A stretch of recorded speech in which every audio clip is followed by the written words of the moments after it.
Ya, baik. Assalamualaikum warahmatullahi wabarakatuh. Selamat pagi, teman-teman semuanya. Hari ini saya akan membagikan materi terkait dengan kebutuhan istirahat dan tidur.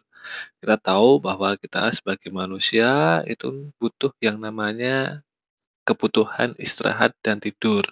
Ya, kemarin kita bahas kebutuhan dasar manusia yang lain seperti oksigenasi terkait dengan bernapas atau kemudian pola makan dan minum terkait dengan nutrisi ya, kemudian eliminasi. Nah, sekarang kita bahas terkait dengan istirahat dan tidur.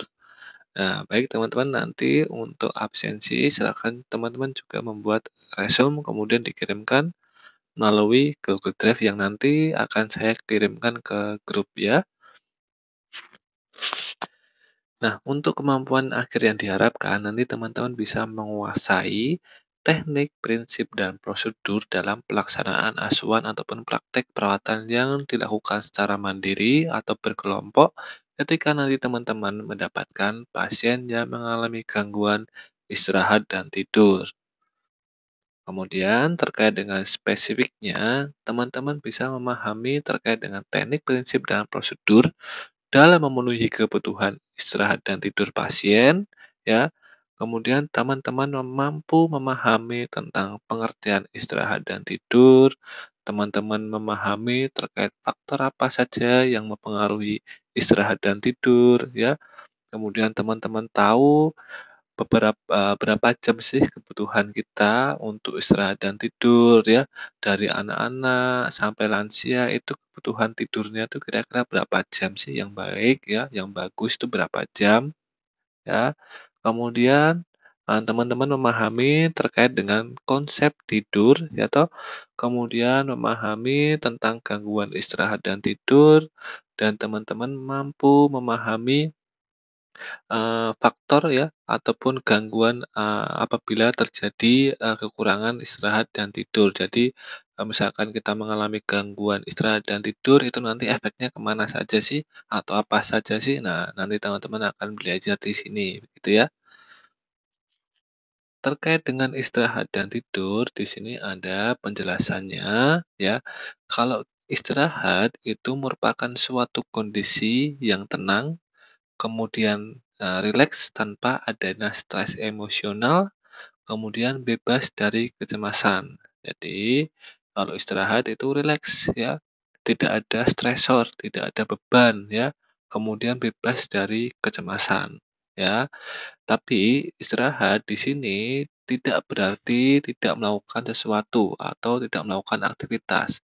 Ya, istirahat, kemudian nyantai, berbaring, ya, minum teh, ya, itu merupakan suatu bentuk istirahat. Berbeda dengan tidur, tidur adalah proses yang berhubungan dengan mata tertutup selama beberapa periode yang memberikan istirahat total bagi mental dan aktivitas fisik manusia ya. Jadi semuanya itu di-stop ya. Istirahat ya, istirahatnya total. Tubuh kita istirahatnya total, aktivitas kita berhenti ya. Itu yang dinamakan dengan tidur ya. Jadi, yang tidur ini semuanya berhenti, kecuali fungsi beberapa organ vital seperti jantung, paru-paru, hati, sirkulasi darah, dan organ dalam lainnya. Ya, jadi semuanya berhenti kecuali organ-organ vital. Ya. Nah, di sini seperti halnya mesin yang beroperasi terus-menerus dalam waktu yang lama, itu mesin itu juga perlu dimatikan ya untuk mencegah adanya panas yang berlebih yang nantinya akan menyebabkan kebakaran. Nah, sama seperti tubuh kita bahwa kita setelah kita bekerja ya pagi sampai malam ya, kita butuh istirahat dan tidur. Nah, tidur, di sini didefinisikan berdasarkan kriteria perilaku dan fisiologis, di mana tidur itu nanti akan berubah ya, dari kriteria perilakunya, dari sistem ataupun, dilihat dari fisiologisnya itu berubah ya. Nah, nanti kita akan bahas ya. Nah, teman-teman, di sini terkait dengan tahapan tidur ini dibagi menjadi dua, ya. Yang namanya NRM atau non-rapid eye movement itu dibagi menjadi 4 siklus. Nah, maaf ya, ini 4 ya. Ada 4 siklus terkait dengan NRM ya, 4 ya. Ya, kemudian terkait dengan REM atau Rapid Eye Movement ini dibagi cuma satu siklus saja ya, atau kita boleh katakan N5. Nah, terkait dengan REM atau Rapid Eye Movement ini ditandai dengan adanya gerakan mata yang cepat.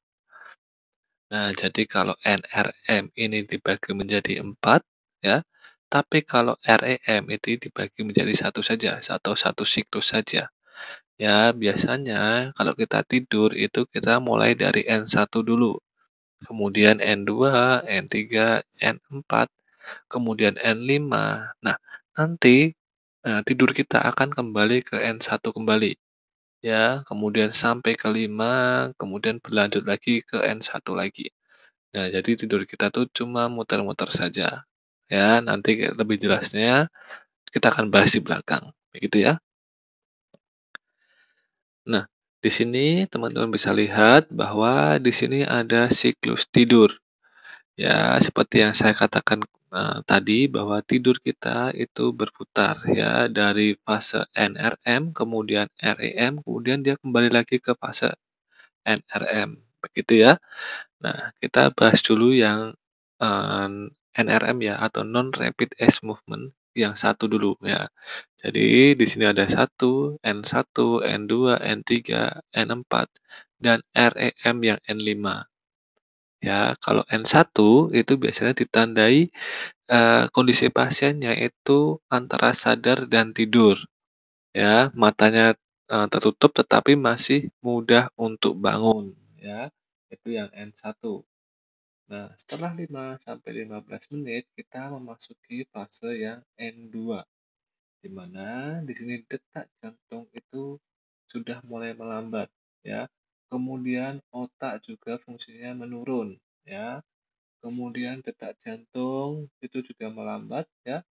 Kemudian tubuh siap untuk tidur nyenyak, ya. Itu ada di fase 2.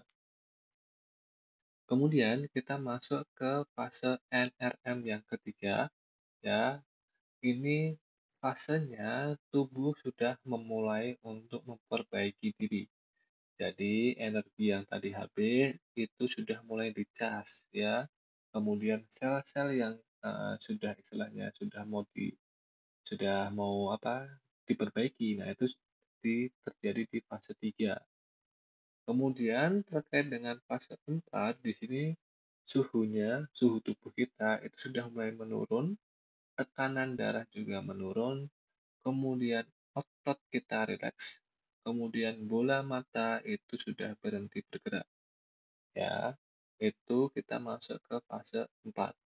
Nah, fase 3 dan 4 ini adalah tidur nyenyak terdalam. Ya, kadang muncul mimpi, ya. Nah, biasanya kalau yang nomor 3 dan 4 muncul mimpinya ini muncul mimpi yang apa istilahnya mengganggu.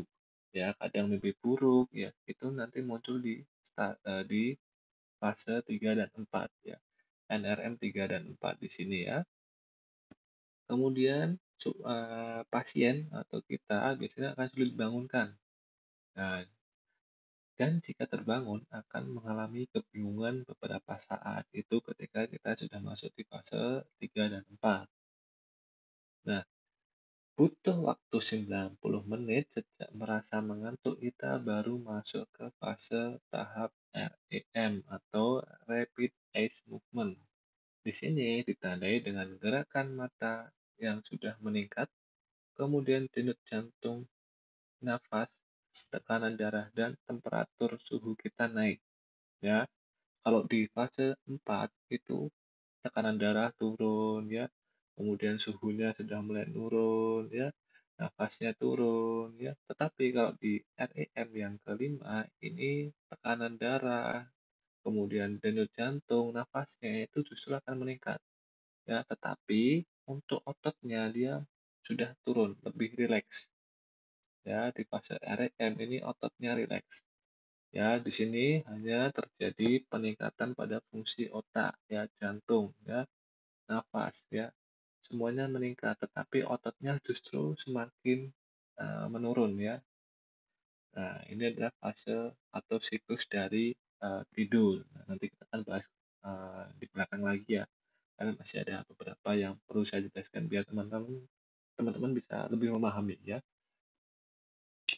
Oke, kita masuk ke tahap 1 NRM ya, di mana tahap 1 ini ya mata tertutup ya seperti yang saya katakan tadi. Nah, di fase ini dianggap sebagai periode transisi antara terjaga dan tidur. Jadi ini pada fase pertama ya. Kemudian seseorang dapat mengalami gerakan tersentak tiba-tiba pada kaki atau otot lainnya yang dapat merasakan sensasi seperti terjatuh. Nah, saya rasa teman-teman sudah pernah ya merasakan misalkan mau tidur tiba-tiba seperti terasa terjatuh ya.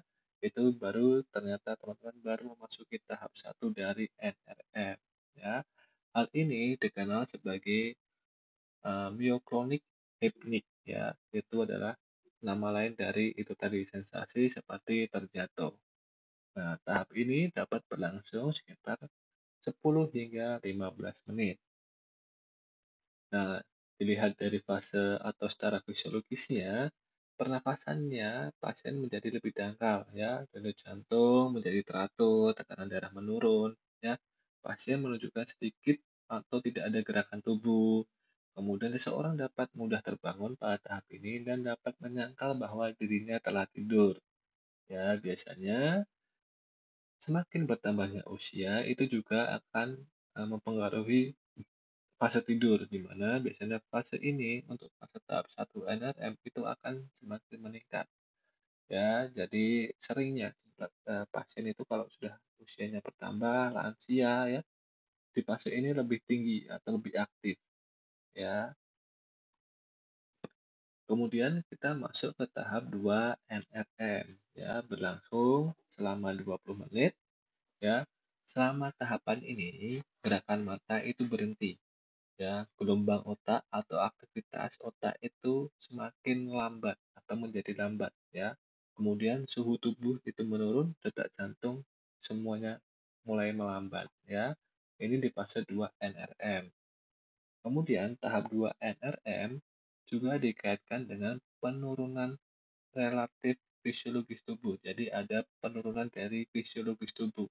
Tekanan darah ya tadi toh, kemudian metabolisme otak ya, metabolisme kita di tubuh kita, otak ya, kemudian sekresi gastrointestinal ya, kemudian jantung itu semuanya menurun ya. Kemudian pada fase eh, lebih dalam dari tidur akan menjadi semakin jauh dari dunia luar ya, serta semakin progresif, di mana biasanya karena tadi tidurnya itu lebih dalam, otomatis ketika kita bangunkan itu sulit. Ya, itu masuk pada tahap yang kedua atau tahap NRM. Kemudian kita masuk ke tahap 3 dan 4. Ya, tahap 3 dan 4 ini sering dikelompokkan karena tidak terjadi perbedaan secara klinis yang signifikan di antara 3 dan 4. Ya, tahap ini disebut juga dengan SWS atau slow wave sleep ya, atau tidur gelombang lambat. Ya, biasanya jika seorang ini terbangun pada tahap ini, dia akan merasa bingung ya, kemudian kehilangan arah ya, pusing ya, kemudian biasanya juga kalau misalkan tahap dan 3 4 ini sebetulnya penting ya untuk kita karena biar nanti tubuh kita ketika kita bangun di pagi hari itu merasa segar ya. Tapi jika tahapan tidur di fase 3 dan 4 ini tidak memuaskan atau terjadi gangguan, maka tidur tidak akan terpuaskan ya. Nah, karena tadi tidurnya terlalu tekanan darahnya menurun ya, fungsi tubuhnya menurun ya, itu bisa mengakibatkan atau bisa istilahnya tidur kita menjadi tidak nyenyak ya. Coba dibaca ya teman-teman ya, selain tidur nyenyak yang disebabkan oleh gelombang delta, tekanan darah akan turun lebih jauh. Selain itu, penapasan menjadi lebih dalam, lebih lambat, dan lebih berirama. Selama tidur gelombang lambat, tidak ada gerakan mata dan tubuh menjadi tidak bergerak. Pada tahap ini, seseorang sering mengalami mimpi buruk, ya, mengompol, kemudian berjalan sambil tidur. Ya, jadi teman-teman jika ada ya mengalami mimpi buruk ya, kemudian bahkan ada yang suka mimpi pipis ya di toilet ternyata tidak di toilet atau mengompol. Nah, itu terjadi di fase ini, 3 dan 4 NRM ya. Nah, tahap 3 dan 4 RM di sini selama tidur gelombang lambat, hormon yang membantu dalam pertumbuhan dan kontrol nafsu makan itu dilepaskan ya.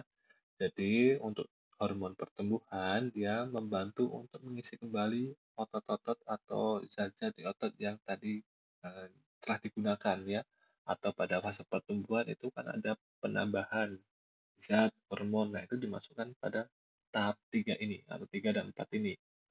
Kemudian mungkin hormonnya juga apa istilahnya mengecas kembali atau mengisi ulang kembali zat-zat yang sudah digunakan.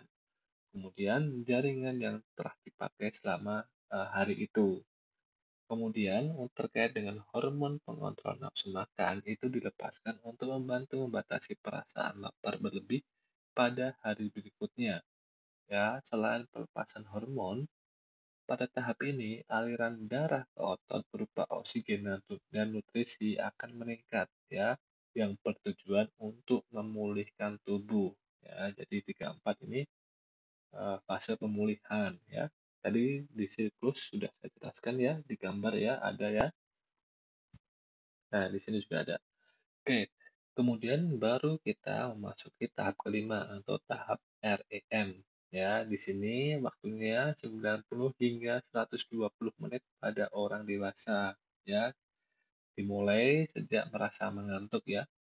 Kemudian, periode REM pertama biasanya singkat, kemudian diikuti dengan periode REM berikutnya yang menjadi progresif atau lebih lama dan lebih kuat. Nah, seperti saya bilang atau saya jelaskan, bahwa tidur itu nanti akan berputar ya, dari RM1, NRM1, 2, 3, 4, 5. Nah, itu akan kembali lagi ke fase NRM yang pertama. Kemudian lanjut ke 2, 3, 4, dan 5. Nah, berputar seperti itu. Ya. Kemudian tidur REM biasanya menempati 20 hingga 25% dari periode tidur utama. Jadi cuma 20% saja hingga 25% saja kita memasuki fase REM. Nah, sepanjang tidur malam yang normal ya, tidur REM berlangsung 5 sampai 30 menit saja. Ya, bila seseorang sangat mengantuk, tidur REM berlangsung singkat dan bahkan mungkin tidak ada. Ya, kemudian tidur REM merupakan bentuk tidur aktif yang biasanya disertai dengan mimpi. Ya, karena tadi di sini di 5 ya, di sini tekanan darah meningkat ya, denyut jantung meningkat ya, tekanan darah meningkat ya.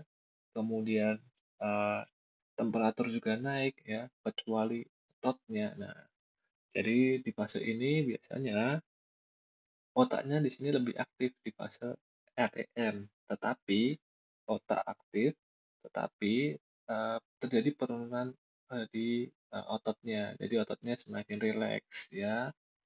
Itu masuk di fase REM ya. Kemudian seseorang lebih suka dibangunkan oleh rangsangan sensorik selama tidur REM ya.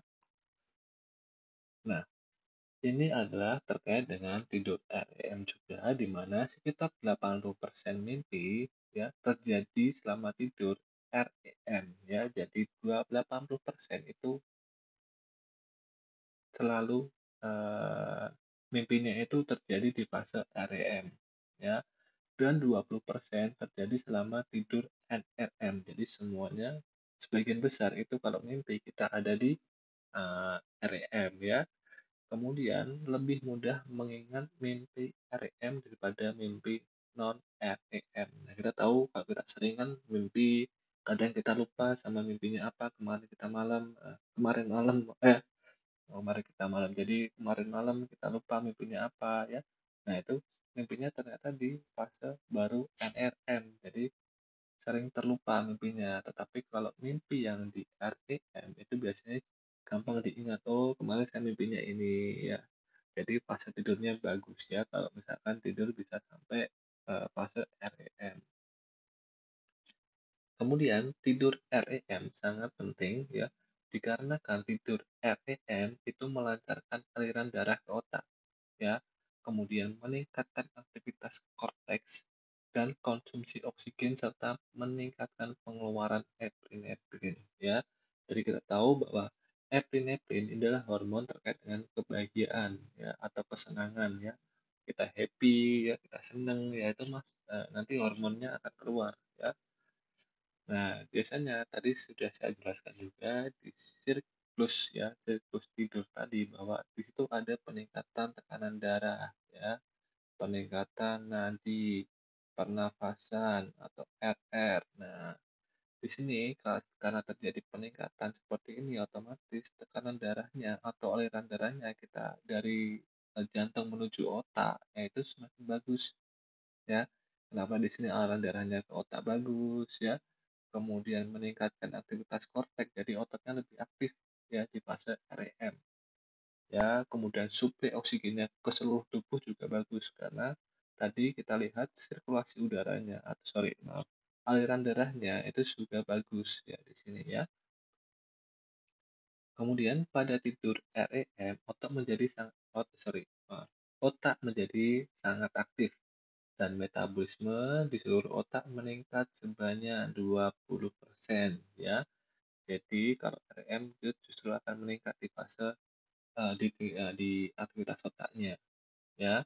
Kemudian detak jantung, tekanan darah, curah jantung, kemudian resistensi pembuluh darah perifer itu menurun pada fase NRM ya. Yang NRM itu semuanya menurunkan ya. Tetapi dia akan lebih meningkat ya atau lebih tinggi ya aktivitasnya itu di fase REM ya. Jadi ini meningkat ya, ini salah ya, ini meningkat ya. Meningkat pada fase ini REM ya, tapi menurun pada fungsi ototnya ya. Kita tahu bahwa ototnya kita semakin lebih rileks ketika kita masuk ke tidur REM. Nah, teman-teman bisa dilihat di sini peringkat tidurnya ya. Yang pertama ada fase tidur yang satu tadi ya, tidur separuh sadar ya, berlaku 5 sampai 10 menit yang NRM 1. Kemudian NRM 2 itu suhu badan berkurang, kadar detak jantung menurun atau perlahan menurun ya. Kemudian otak itu juga menghasilkan pecahan gelombang otak yang cepat dan berirama yang dikenali dengan spindle tidur. Kemudian masuk ke tahap 3, itu ototnya mulai berehat atau istirahat. Ya, tekanan darah turun, ya, semuanya turun tadi, jantung, pernafasan, ya, suhunya turun. Nah, kemudian berlaku tidur terdalam atau deep sleep, ya. Nah, baru kita masuk ke fase yang REM, ya, atau di sini otak menjadi lebih aktif, ya kan? Kemudian matanya bergerak cepat. Nah, teman-teman bisa kalau lihat temannya tidur, dia sedang tidur, dicek matanya. Kalau matanya matanya tidurnya matanya cepat bergeraknya, berarti teman-teman atau temannya teman ya atau temannya teman-teman teman kalian berarti masuk ke tahap fase REM ya. Kemudian badan menjadi santai dan tidak bergerak. Kemudian bermimpinya sudah mulai berlaku ya, karena tadi kita lihat bahwa 80% itu mimpinya terjadi di fase REM. Itu ya. Nah, ini sama sebetulnya. Ini penjelasan sama, tapi ini bahasa Inggris ya, sama saja. Ya, kita lanjut ya. Nah, di sini ada yang namanya irama sirkadian ya, di mana ritme atau irama sirkadian merupakan jam internal yang mengatur proses penting dan fungsi tubuh kita. Jadi, fungsi tubuh kita mulai dari pagi, ya, mulai dari bangun, kemudian bekerja, ya, kemudian istirahat, ya, kemudian eh, apa namanya terkait nanti jam 3 biasanya lebih tinggi, ya, malam sore lebih tinggi, nih temperaturnya lebih tinggi, ya, kemudian tidur, ya, kemudian apa namanya penurunan temperatur tubuh, ya, ketika sudah malam. Nah, itu ada ritme atau irama sirkadian. Jadi, irama tubuh kita setiap hari, ya, mulai dari bangun sampai kita tidur kembali, kemudian bangun lagi, ya. Kemudian ritme sirkadian ini istilahnya membentuk ya kapan waktunya kita bangun, ya, ritme kapan kita bangun, kapan kita tidur. Nah, itu diatur oleh ritme sirkadian. Ya, ritme ini bekerja sama dengan otak dan dipengaruhi langsung oleh isyarat lingkungan, ya, terutama oleh cahaya. Jadi, ketika kita apa istilahnya bangun di pagi hari, muncul cahaya, ya, itu otomatis akan mempengaruhi sel di tubuh kita, ya. Ketika sudah mendapatkan rangsangan di sel tubuh kita, itu akan mempengaruhi otak. Nah, ketika otak itu, tadi mendapat respon ataupun rangsangan dari sel, ya, nah nanti otak itu akan memberikan informasi ke tubuh kita untuk bangun, ya. Nah, mengapa di sini kalau, teman-teman sudah pernah dengar bahwa kalau tidur itu bagusnya itu lampunya dimatikan, ya. Karena itu tadi, terkait dengan ritme sirkadian, ya. Kemudian, ritme ini, ya, dipengaruhi langsung oleh isyarat lingkungan, terutama cahaya, ya. Bila ritme ini terganggu, maka kesehatan tubuh kita juga akan turut bermasalah, ya. Kemudian ritme sirkadian bekerja untuk memastikan semua fungsi dan proses tubuh berjalan maksimal selama 24 jam, ya. Jadi ritme ini adalah ritme setiap hari atau kebiasaan, ya, kebiasaan setiap hari. Pagi kita bangun, kemudian merasa karena bangun, kemudian jam 7 mau kuliah, otomatis tekanan darah naik, ya, napasnya naik, ya, aktivitas otaknya meningkat, ya. Nah, itu fasenya di mana ini terjadi, ya, tekanan darah naik, ya, pikirannya aktif, ya toh. Nah, kemudian di sore sudah mulai lemas, ya, kemudian tidur, nah otomatis akan eh, suhunya ketika tidur otomatis suhunya menurun. Nah, itu akan terjadi di sini. Nah, itu semua disebut dengan irama sirkadian atau irama tubuh ataupun fungsi kita, ya, selama 24 jam. Nah, irama sirkadian yang menjaga waktu tidur dikendalikan oleh pusat utama yang terletak di inti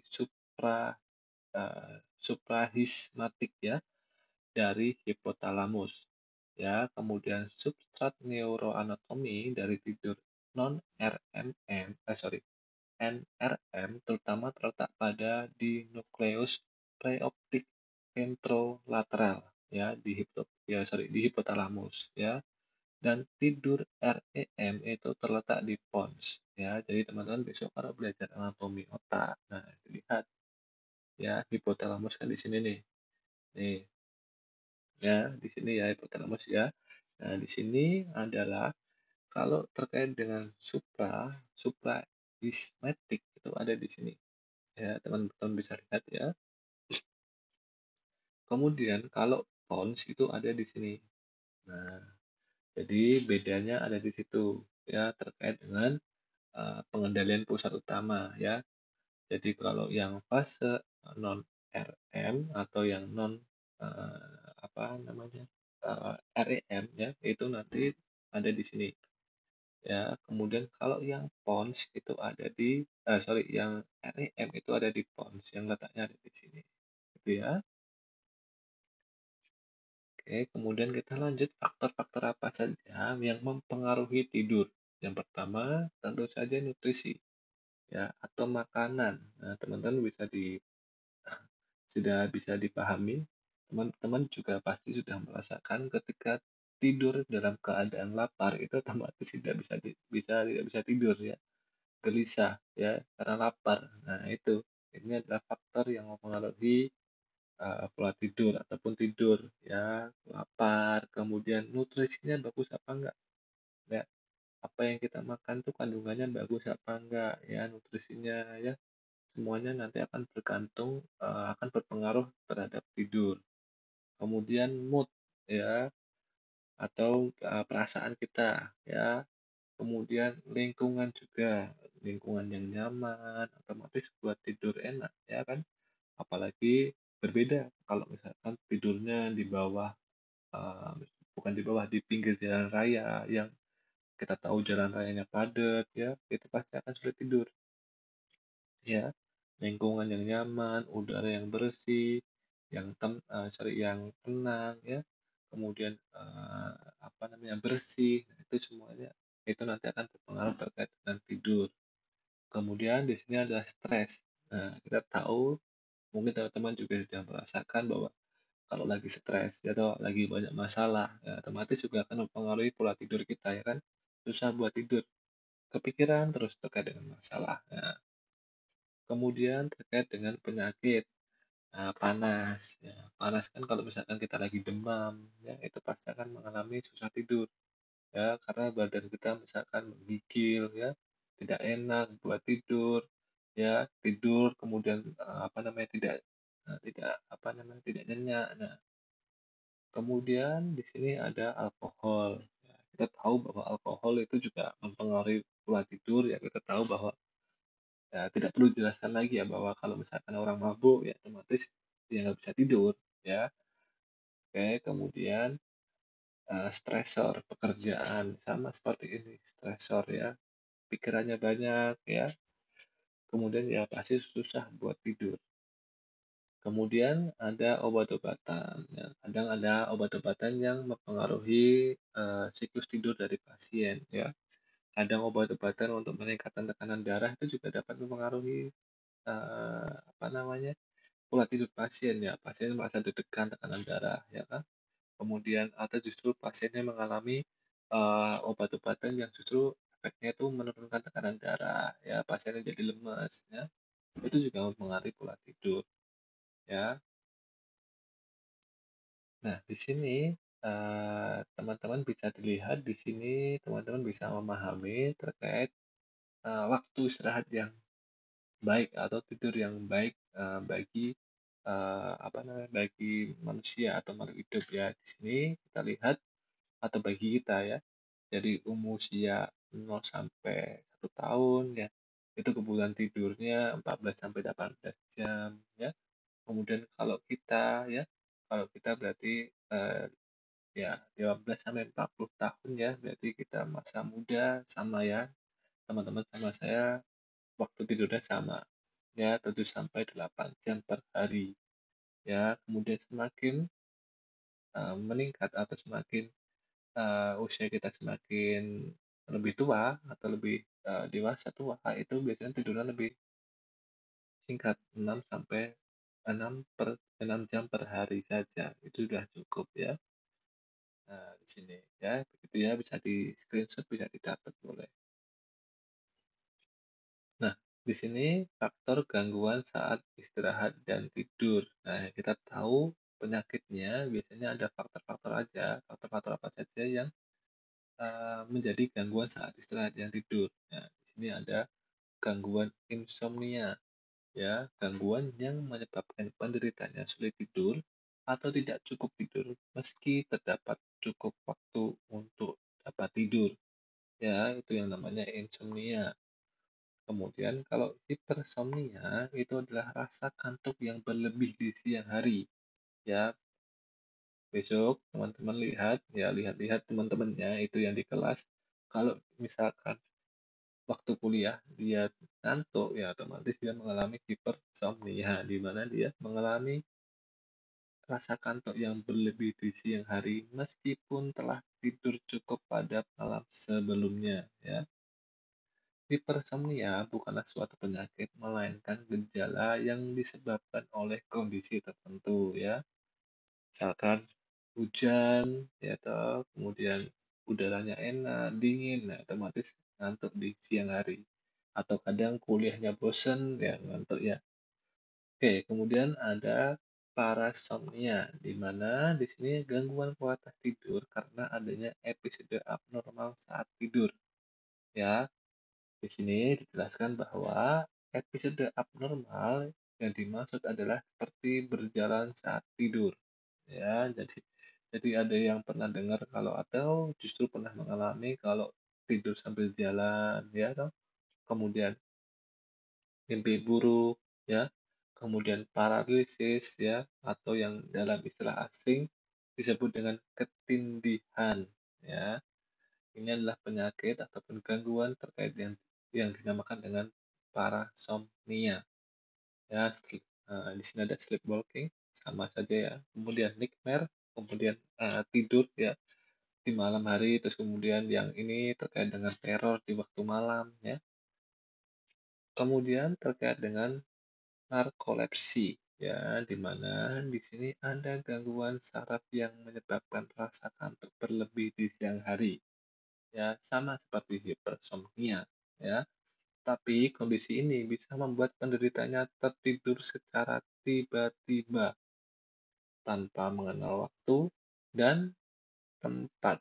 Jadi ya ini lebih parah ya, kuliah nggak tahu tempat, sudah waktunya belajar di tempat di kelas lagi ya tidur, nah otomatis dia masuk ke tahap narkolepsi ya. Nah, akibatnya penderita narkolepsi bisa terjatuh dan mengalami kecelakaan ya. Biasanya, tetapi bedanya narkolepsi sama hipersomnia adalah narkolepsi dapat disertai dengan gejala lain seperti sleep paralysis ya, halusinasi dan sorry, kap tadi kapateksi ya, katapleksi ya. Katapleksi adalah kelemahan atau kehilangan kendali otot wajah, leher, dan lutut ya. Kemudian selanjutnya ada sleep apnea, di mana gangguan tidur ini menyebabkan pernafasan ya. Seseorang itu berhenti sementara selama beberapa kali saat sedang tidur ya. Kondisi ini dapat ditandai dengan mengorok saat tidur dan merasa ngantuk setelah tidur lama. Ya, jadi kalau sleep apnea di sini pernapasannya itu berhenti sementara. Nah, jangan salah, sleep apnea ini masalah besar. Ya, misalkan kalau tidur semenit itu dalam 1 menit kita misalkan 5 detik kita berhenti sementara nafasnya. Dikalikan kita tidur berapa jam? 5 jam, ya berarti 5 kali berapa menit itu. Nah, banyak toh. Nah, itu nanti akibatnya tubuh kita itu mengalami gangguan atau mengalami kekurangan oksigen. Ya, kan nafasnya berhenti tadi, berarti oksigennya ke tubuh kita otomatis berhenti, ya atau kurang. Nah, kalau oksigennya berkurang, otomatis suplainya dia ke seluruh tubuh, ya otomatis akan berkurang. Tubuh ya akan berkurang. Nah, ketika tubuh berkurang, otomatis bisa saja terjadi apa hipoksia, ya bisa saja. Kemudian kemudian bisa saja mengalami apa namanya pasiennya penurunan kesadaran, ya. Nah, itu nanti akibatnya banyak dari ketika pasien itu mengalami sleep apnea, ya. Kemudian kita lanjut efek gangguan tidur atau efeknya. Jadi di sini dibagi menjadi efek jangka pendek dan jangka panjang. Nah, kalau jangka pendek, kalau kita mengalami gangguan tidur, otomatis kita susah buat konsentrasi, ya, gangguan perhatian, ya, kemudian gangguan kualitas hidup, ya, kemudian berkurangnya produktivitas hingga ketidakadilan kerja dan bisa sampai terjadi kecelakaan di tempat kerja.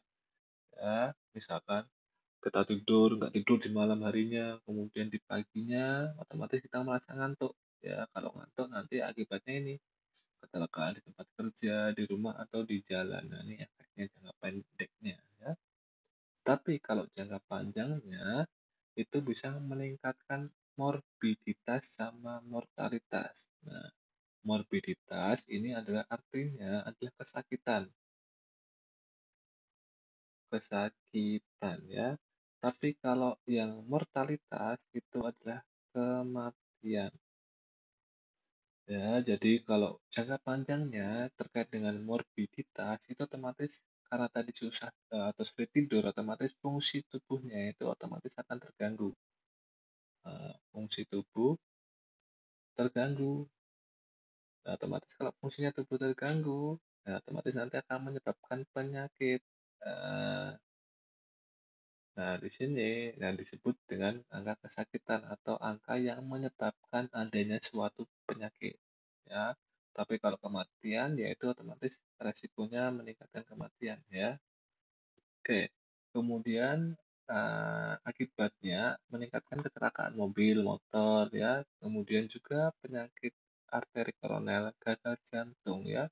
Karena tadi jantungnya dipaksa, si yang sudah bekerja keras, ya, aktivitasnya banyak, ya stresnya banyak, ditambah malam harinya tidak untuk istirahat, ya jantungnya dipaksa terus, ya seperti saya jelaskan tadi di awal, mesin saja butuh untuk pendinginan, butuh istirahat, apalagi tubuh kita, gitu ya. Biasanya tekanan darah tinggi, obesitas, ya, DM tipe 2, bahkan stroke sama gangguan ingatan serta depresi, gitu ya. Kemudian, ini adalah asuhan keperawatan pada gangguan kebutuhan istirahat dan tidur. Nah, di sini bisa dibaca Tuan A 57 tahun datang ke rumah sakit Respati karena akhir-akhir ini Tuan A mengeluhkan susah untuk memulai tidur. Ya, Tuan A juga mengatakan sering merasakan cemas karena pekerjaannya yang menumpuk. Ya, dan ia khawatir tidak mampu menyelesaikan pekerjaan tersebut dalam waktu yang sudah ditentukan. Istri Tuan A mengatakan TNA sering mengigau saat tidur. TNA sering mengatakan sering mengalami mimpi buruk. Ia juga mengatakan saat bekerja sering merasa ngantuk, cepat lelah, dan tidak fokus dalam bekerja. Kemudian TNA merasa terlihat pucat, lemas, kantung mata TNA terlihat membengkak. Ya, TNA juga mengatakan nafsu makannya menurun.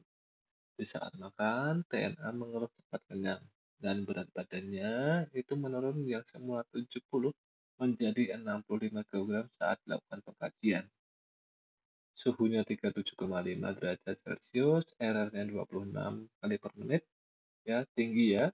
Kemudian tekanan darahnya juga tinggi, nadinya di bawah ya, nadinya masih di bawah karena 60 sampai 100 untuk normalnya. Kemudian tekanan darahnya itu rendah, karena normalnya 120 per 80. Ya, kalau RR-nya itu 18 sampai 24 ya. Kemudian suhunya itu yang normal ada 36,5 atau 7 ya. Saya lupa ya. Oke. Nah, ini adalah panas berarti nafasnya cepat, tekanan darahnya tinggi. Ya. Kemudian pengkajiannya nama ya kan sudah dilihat ya menikah Indonesia, tanggung jawabnya istrinya, kemudian istri, ya keluhan utama pasien mengeluh susah untuk memulai tidur. Jadi kalau keluhan utama itu cukup satu aja, nyeri kah? Ya, jadi misalkan pasien cerita panjang lebar, ya intinya apa? Ya, itu dimasukkan di keluhan utama. Apakah nyerinya? Misalkan kalau nyeri, apakah tidurnya? Ya, atau eliminasinya, ataukah nafasnya? Ya, itu nanti satu saja. Pokoknya keluhan utama itu satu saja. Ya, baru kita cerita riwayat kesehatan, ya riwayat kesehatan sekarang. Nah, itu baru ceritakan keluhannya dari A sampai Z boleh dimasukkan di sini ya.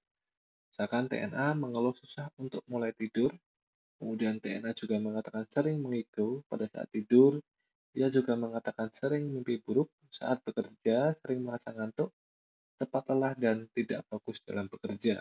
Ya, kemudian di sini bisa di riwayat penyakit dahulu, misalkan pasiennya dulunya pernah sakit apa, fraktur, bisa saja boleh tulis fraktur. Padahal nggak nyambung ya, nggak apa-apa, fraktur. Kemudian mungkin ada hipertensi, DM, ya itu silahkan ya. Terus kemudian lewat keluarga, penyakit keluarga. Nah, itu silakan ditanyakan. Ya, kanker, kemudian ada enggak, ya, hipertensi, ya, DM ada enggak di keluarganya atau di silsilah keluarganya, silakan ditanyakan ke pasiennya. Kemudian pengkajian kebutuhan dasar pasien, yaitu yang pertama aktivitas dan latihannya.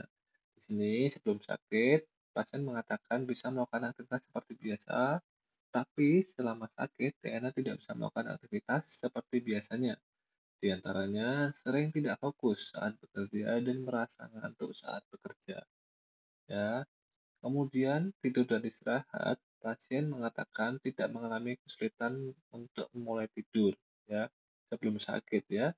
Tapi ketika TNA sakit, ia mengatakan sulit untuk memulai tidur, dan ketika tidur, ia mengatakan sering mengalami mimpi buruk dan mengigau. Ya, untuk kenyamanan dan nyeri ini tidak terkaji, tapi bisa ditanyakan terkait dengan PGRST. Ya, kemarin sudah dilihat ya. Nah, di sini nutrisi sebelum sakit frekuensi makan klien 3 kali sehari, berat badan sebelumnya 70 menjadi 65 ya karena makan 1 kali sehari. Nah, ini bisa diagnosa resiko atau malah justru gangguan nutrisi. Nanti teman-teman bisa lihat gangguan itu harus syaratnya apa, 20% berat badan itu harus turun ya, mengalami penurunan. Kemudian kan kemarin belajar B, C, D ya, antropometri, kemudian biochemical ya, kemudian clinical sense, kemudian histori terkait dengan dietnya ya. Kemudian dengan cairan elektrolit ya sebelum sakit kalian minum 8 gelas standar ya. Setelah sakit frekuensi minum tidak berubah, berarti sama saja ya, tidak mengalami gangguan ya.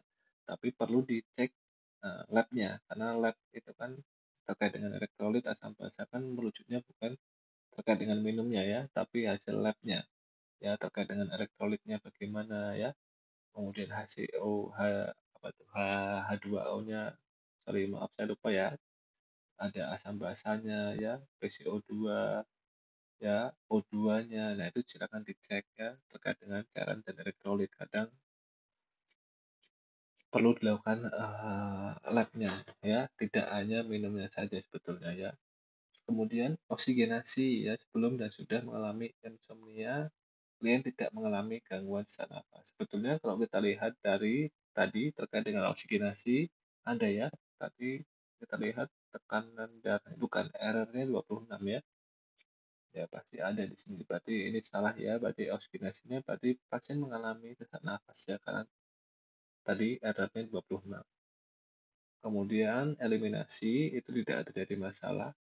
Ya, BAB 2 kali sehari berwarna kuning. Ya, kita belajar kemarin ya, yang benar itu warna kuning apa?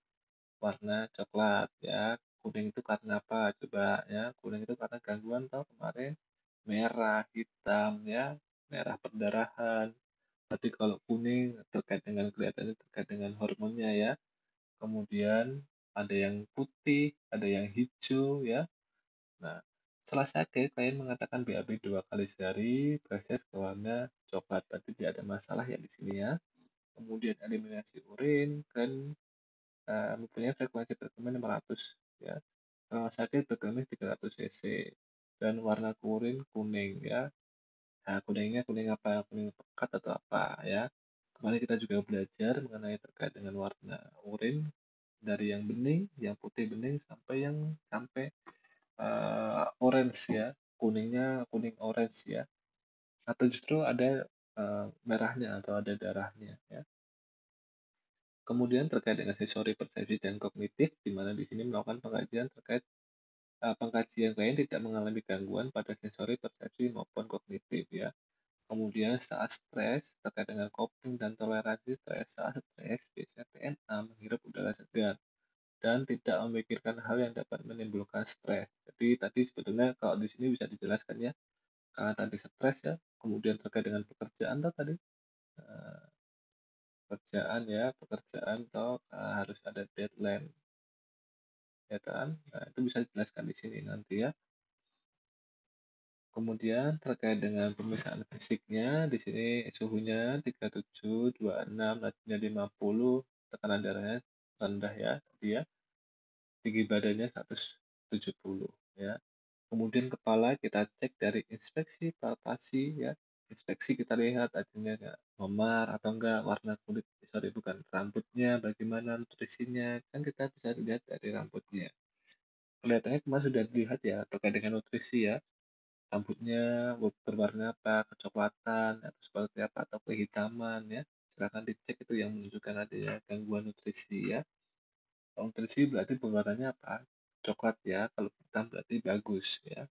Kemudian palpasi, ada benjolan tidak ya, nyeri tekan apa enggak ya. Terus di sini kepala tengkorak simetris ya, frontal menghadap ke depan, bagian parental menghadap ke belakang. Oke. Kulit kepala tidak mengalami peradangan ya, tidak ada mengalami pembesaran, tumor maupun adanya bekas luka ataupun luka tidak ada, berarti ya aman ya. Leher, inspeksi, palpasi, teknik gerakan leher, klien dapat melakukan gerakan leher secara terkoordinasi tanpa adanya gangguan. Berarti tidak ada masalah ya di sini ya. Berarti kalau leher itu kan berarti dicek semuanya, inspeksi, palpasi, ya. Nah, cuma dua aja ya, karena tidak ada leher di apa namanya, di perkusi itu tidak ada ya. Jadi perkusi sama auskultasi tidak ada leher ya. Kepala pun juga nggak ada ya. Apanya yang mau diketuk-ketuk kepalanya kan tidak ada. Kemudian yang mau didengarkan diisi kepala kan juga tidak ada ya. Oke, jadi kemudian lanjut ke dada, paru-paru, dan jantung. Ya, di sini saat diinspeksi, kalian terlihat sesak ya, frekuensi nafas 26 ya kan. Kemudian pada saat dilakukan palpasi, getaran pada dinding dada dan kiri dan kanan itu sama. Ya, tidak ada masalah ya. Kemudian pada saat dilakukan perkusi, suara paru kalian normal ya. Terdengar seperti bunyi resonan ya, berarti masih oke ya.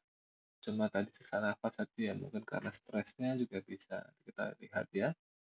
Kemudian abdomen ya, berarti kalau di sini, kalau di paru-paru dada ya, paru-paru itu kan, sorry, dada itu kan ada paru-paru sama jantung, jadi dicek semuanya ya. Jantungnya seharusnya juga dicek di sini, apakah jantungnya normal atau tidak ya.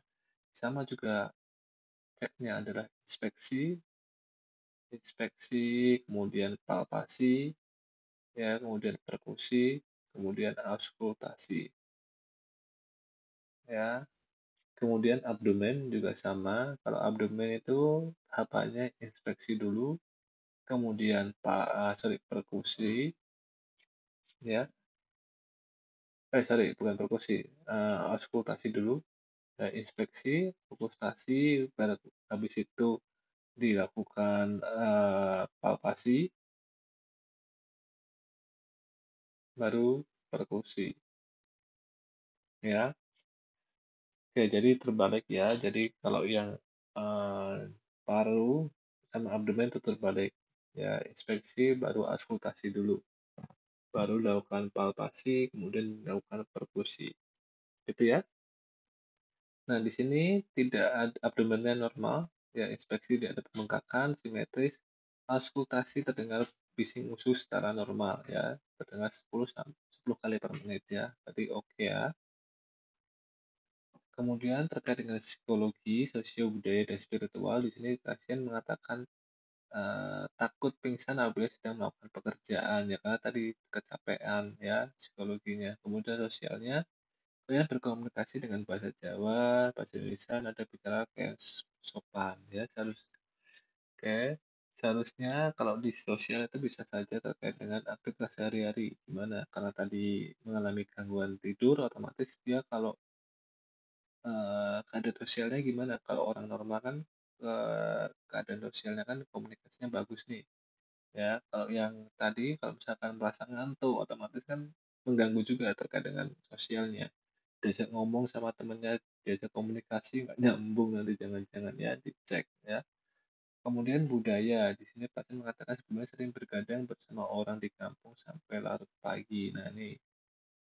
Kemudian spiritual, pasien mengatakan sholat ketika sedang ingat saja ya. Kemudian pemeriksaan medis, terapi medis ya, saat di rumah sakit kan diberikan O2, oksigen, dan diberikan cairan infus serta diajarkan teknik relaksasi. Ya, seharusnya di sini tidak perlu adanya ini, transaksi nggak perlu ya. Jadi yang sudah dimasukkan misalnya penunjang itu apa saja. Ya misalkan labnya, ya hasil labnya, ronsen, ya kadang ada apa swab, nah itu silahkan swab antigen, nah, kan itu perusahaan penunjang ya. Terus kemudian ada PCR, nah semuanya, MRI, ya CT scan, nah itu semua masuk ke data penunjang EKG. Nah kemudian analisa data. Nah, di sini baru kita masuk ke analisa data atau perumusan diagnosa perawatan ya. Jadi di sini bisa tuliskan DS ya. Di sini seharusnya tidak perlu ya. Yang ini ya, karena istrinya. Ini kalau misalkan sebetulnya kalau DS yang di sini klaim atau TNA mengatakan mengeluh saat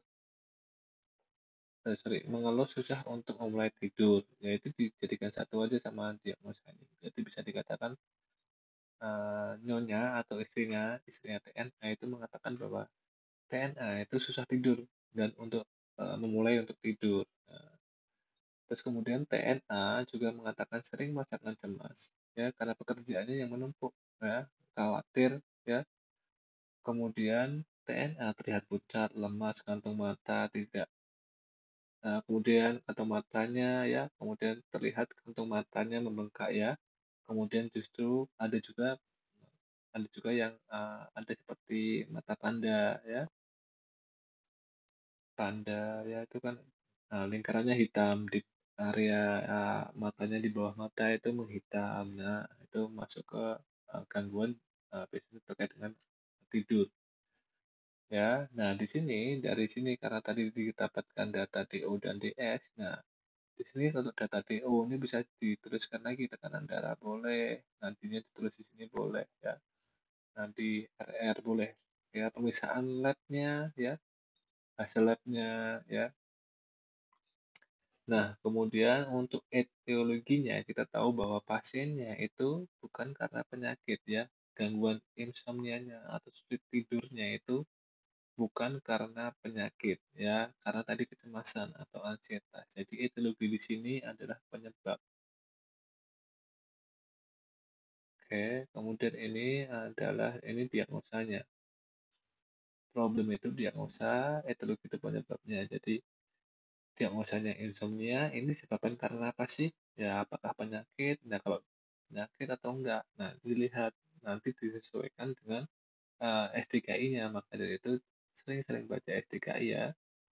SDKI ya, ini penting untuk menentukan diagnosa sama etiologinya ya.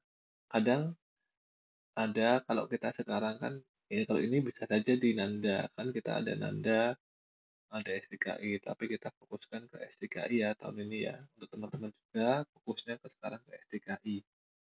Ya, nanti dilihat etiologinya ada nggak ya terkait dengan ansietas ya, silakan dicek.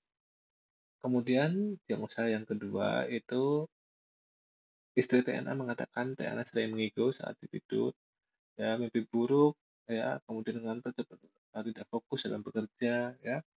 Kemudian TNA mengatakan sering merasakan cemas ya karena pekerjaannya yang menumpuk ya ini seharusnya masih kurang terkait dengan data DO ya DO-nya apa pasien terlihat eh, pasien terlihat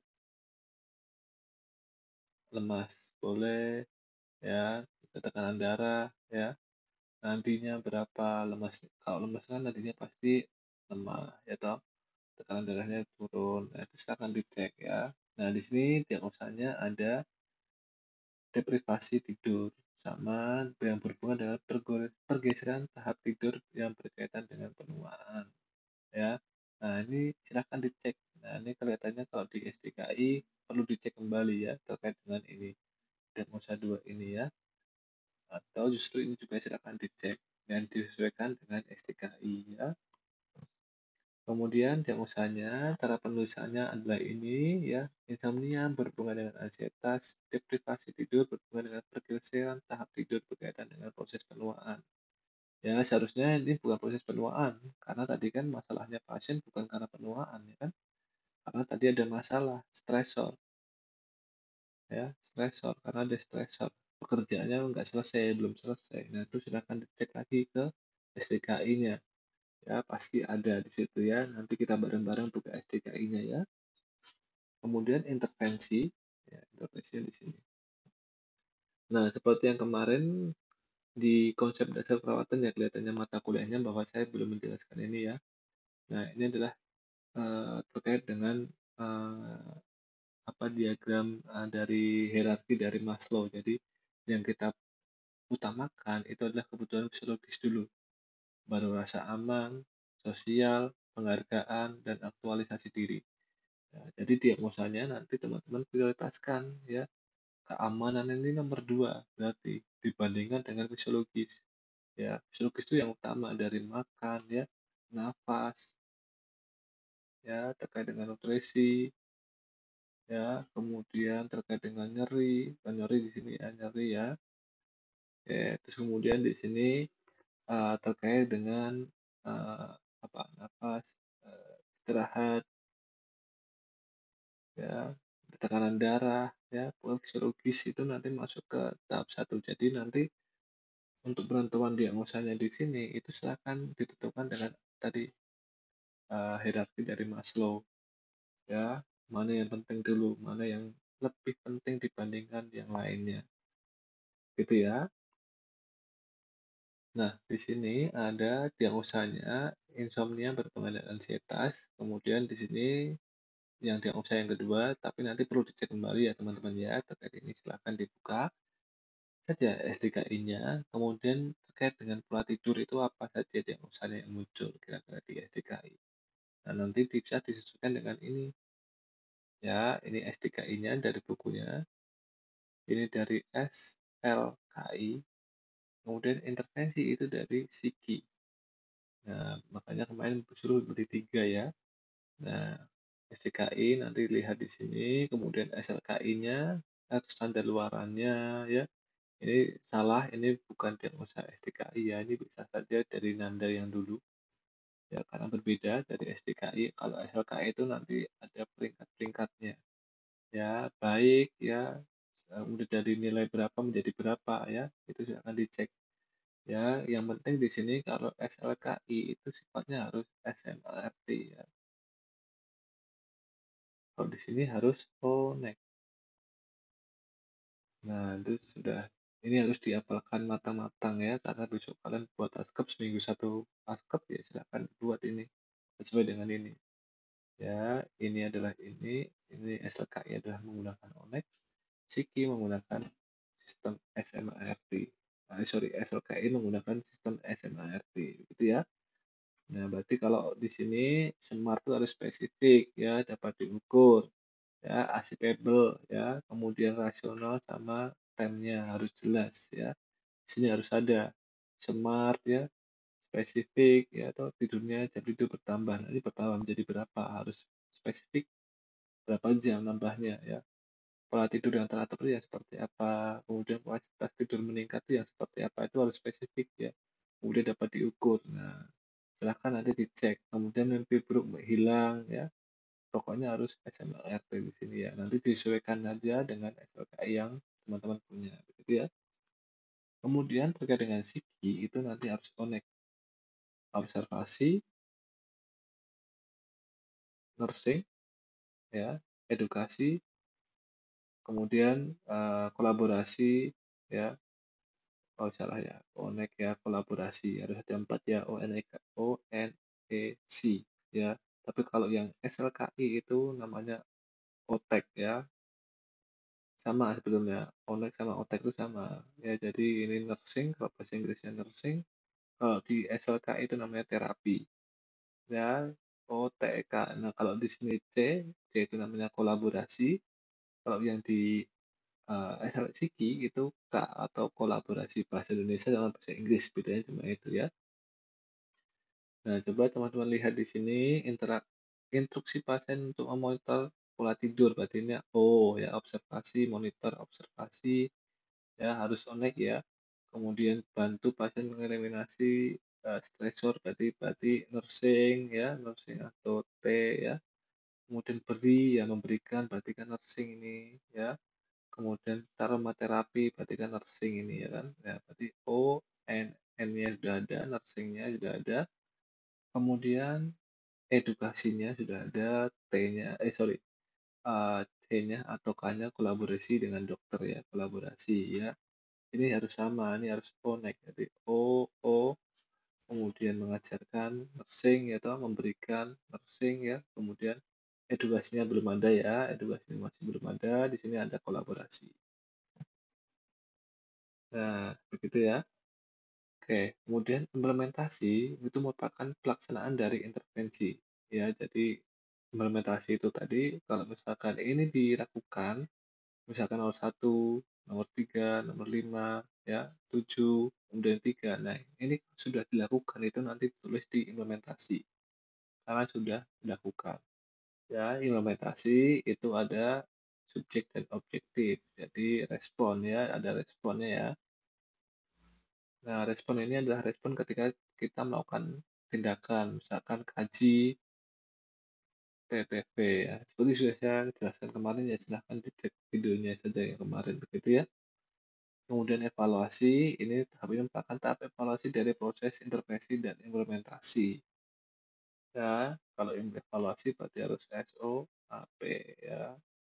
Kadang juga ada I dan E, SO, IP, I, dan ER ya. Nah, itu silahkan nanti dipelajari ya. Nah, kemudian ada beberapa terapi yang digunakan untuk mengatasi insomnia, yaitu ada yang pertama adalah CBT atau Cognitive Behavioral Therapy ya. Biasanya ini digunakan untuk memperbaiki distorsi kognitif, jadi pikirannya, pola pikirnya ya. Si penderita dalam memandang dirinya, lingkungannya, masa depannya, dan meningkatkan rasa percaya dirinya sehingga penderita merasa berdaya atau merasa dirinya masih berharga. Jadi CBT ini fokusnya adalah memperbaiki pola pemikiran. Ya, di sini dikatakan dalam memandang dirinya, lingkungan, masa depannya untuk meningkatkan rasa percaya diri.